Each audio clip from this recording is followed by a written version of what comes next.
April ಮೇನಲ್ಲಿ ಸಾಕಷ್ಟು ವರೆಗೂ ಸಾಕಷ್ಟು ಪ್ರಾಕೃತಿಕ ಅವಘಡಗಳು, ಆಕ್ಸಿಡೆಂಟ್ಗಳು,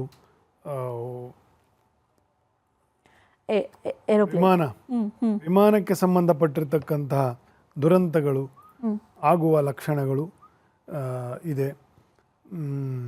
ಅದಾಗದೇ ವಿಮಾನ ಬರ್ಸ್ಟ್ ಆಗ್ತಕ್ಕಂಥದ್ದು ಮಾತ್ರ ದೋಷ ಅಲ್ಲ, ಯುದ್ಧವೂ ಕೂಡ ಆಗುವುದು ಆಗಸದಿಂದಲೇ.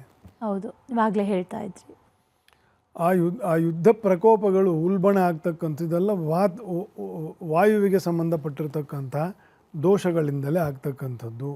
ವಾಯು ಅಗ್ನಿಯು ಜಲವನ್ನು, ಜಲವು ಭೂಮಿಯನ್ನು ಒಂದಕ್ಕೊಂದಕ್ಕೆ ಬಾಧಿಸುತ್ತೆ.